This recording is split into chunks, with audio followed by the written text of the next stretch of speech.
என் வாக்குச்சாவடி வெற்றி வாக்குச்சாவடி என்ற பெயரில் முதல்வர் மு.க.ஸ்டாலின் தலைமையில் மாமல்லபுரத்தில் கட்சியினருக்கு பயிற்சி கூட்டம் நடைபெற்று வருகிறது. கட்சியினரை மேடைக்கு அழைத்து முதல்வர் கருத்து கேட்டறிந்தார். இது தொடர்பான கூடுதல் தகவல்களை வழங்குவதற்காக செய்தியாளர் ரமேஷ் இணைந்திருக்கிறார். அவரிடம் கேட்கலாம். ரமேஷ், இந்த பயிற்சி கூட்டத்தின் நோக்கம் என்ன?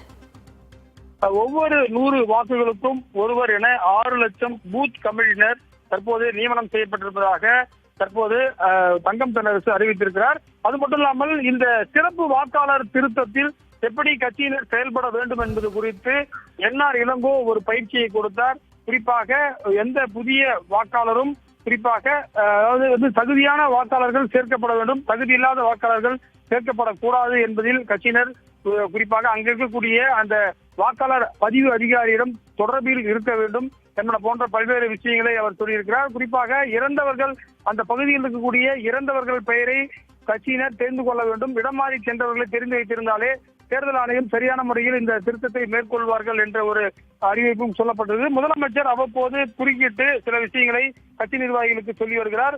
ராமநாதபுரம் மாவட்ட செயலாளர் காதர்பாசா முத்துமாணிக்கம் ஒரு சில கருத்துக்களை தெரிவித்தார். அத்துடன் சில கட்சி நிர்வாகிகள் குறிப்பாக பெரம்பலூர் மாவட்டத்தைச் சேர்ந்த ஒரு கட்சி நிர்வாகி பேசும்பொழுது அரசு அதிகாரிகள் சிலர் ஒத்துழைப்பு தருவதில்லை என்ற ஒரு கருத்தையும் தெரிவித்தார். அதற்கு முதலமைச்சர் ஒரு 5% பேர் மட்டுமே அது போன்று இருக்கிறார்கள், அனைத்து அரசு அதிகாரிகளையும் நம்ம அரவணைத்து தான் செயல்பட வேண்டும், அரசு அதிகாரிகள் இல்லாமல் நம்ம எந்த பணியும் செய்ய முடியாது, எனவே அதை பெரிதுபடுத்த வேண்டாம் என்று முதலமைச்சர் குறுக்கீடு செய்ததையும் நம்மால் பார்க்க முடிந்தது.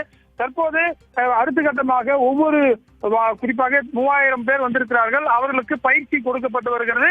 அதாவது வெளிமாநில வாக்காளர்கள் தகுதி உள்ளவர்கள் சேரலாம், அதில் மாற்று கருத்து இல்லை, ஆனால் தகுதி இல்லாதவர்கள் சேரக்கூடாது என்றும் முதலமைச்சர் தற்போது பேசும்போது குறிப்பாக என்ஆர் இளங்கோ பேசினார். எனவே இந்த பயிற்சி என்பது முழுக்க எஸ்ஐஆர் குறித்துதான் நடைபெற்று வருகிறது. வேதவள்ளி, என்னென்ன அறிவுறுத்தல்களை வழங்கி இருக்கிறார் முதல்வர்?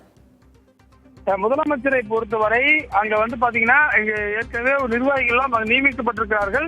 அந்த நிர்வாகிகள் எல்லாம் இந்த எஸ்ஐஆரின் போது தெரு தெருவாக சென்று எலெக்ஷன் கமிஷனோடு இணைந்து பணியாற்ற வேண்டும். அனைத்து கட்சியினரும் அதற்கான வாய்ப்புகள் இருக்கிறது.